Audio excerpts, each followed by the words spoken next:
फर्रुखाबाद जिले के प्राचीन स्थलों के बारे में जानने का कौतूहल काफी समय से था। पूर्वजों की पावन धरती की सौंधी महक हमेशा अपनी ओर आकर्षित करती रही और ख्याल आते रहे कि इन जगहों को भी कभी देखा जाए और समझा जाए। किसी एक अच्छे दिन ये ख्याल व्यस्तता पर भारी पड़ गए और हम अपना बोरिया बिस्तर उठाकर चल दिए एक प्राचीन और पावन नगरी संकिसा को देखने और समझने। फर्रुखाबाद शहर से मात्र 30 किलोमीटर दूर काली नदी के तट पर स्थित है संकिसा।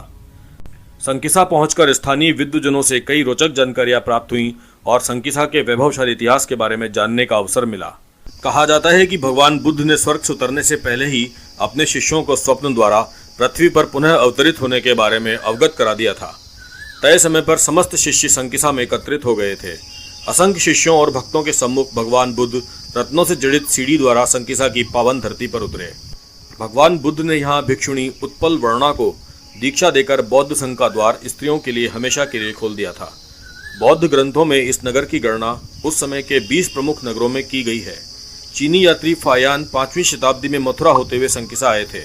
उन्होंने यहाँ हीनयान और महायान संप्रदायों के 1000 भिक्षुओं को देखा था। भारतीय पुरातत्व सर्वेक्षण विभाग ने भी संकिसा को महत्वपूर्ण बौद्ध स्थल माना है और संरक्षित स्मारक का दर्जा दिया है।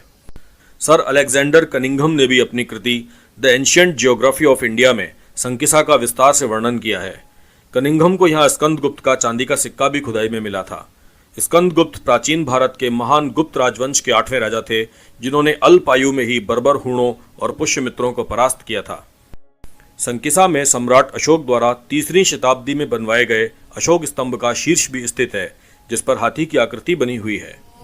संकिसा का वातावरण अध्यात्म की तरफ खींचता है और ईश्वर को करीब से महसूस करने का अवसर प्रदान करता है। अगर आप भारत के प्राचीन नगरों को जानने में रुचि रखते हैं तो संकिसा जरूर आइएगा।